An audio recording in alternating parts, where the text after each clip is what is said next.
நல்லா பூசு நிஷா. நல்லா மொசைக்கு தர மாதிரி முழுன்னு இருக்கணும். வீடு பூசிக்கிட்டு இருக்கா நிஷா, வீட்டுக்கு வெளியில் மண் அடிச்சு. நீ என்ன பண்ற?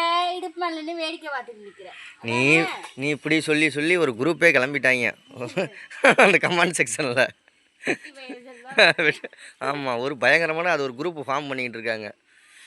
திடீர்னு போராட்டம் நடந்தாலும் நடக்கும் நிஷா செல்வாவுக்கு எதிராக. ஆமாம், நீ இப்படி சொல்லி பூசு, நல்லா அழகாக பூசு. சொல்கிறது உண்மையா பொய்யா? அப்போ நீ என்ன பண்ணிட்டு இருக்க? இடுப்பு மேலே கை வச்சுக்கிட்டு அப்படி ஓனர் மாதிரி நின்று பார்த்துட்டு தானே இருக்க. ஓனர் உனக்கு நான் தானடி ஓனர். அப்புறம் என்ன ஓனர் மாதிரி? ஓனர் நான் தானே. நீ தான்டா.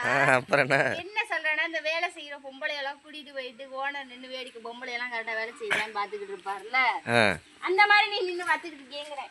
நல்லா சூப்பராக மொழி வெட்டியா? நான் அந்த 2 பக்கம் மட்டும் இருக்கு, அது நாளைக்கு மொழி விட்டுரு. இது ஒரு வாரமாக கிட்டத்தட்ட இதுக்குள்ளே ஓட்டையில் பாம்பெல்லாம் போயிடுதுன்னு, பாம்பு பள்ளி பூரா எல்லாம் போகுதுன்னு ஓட்டையாக இருந்துச்சுன்னு இந்த ஓட்டையெல்லாம் மடக்கி விட்டேன். இப்போ நல்லா சூப்பராக நல்லா அது போனால் நம்மளுக்கு தெரியும். இன்னும் கொஞ்சம் சாணி தெளிச்சு விட்டு சாணி மொழி விட்டோம்னா சூப்பராகிடும். அப்படியே செட் ஆகிடும். அதோட இங்கே எப்படி தின்ன போடலாம், இந்த மண்ணை வந்து கொட்டி வச்சிருந்தோம், தின்ன போட முடியலை.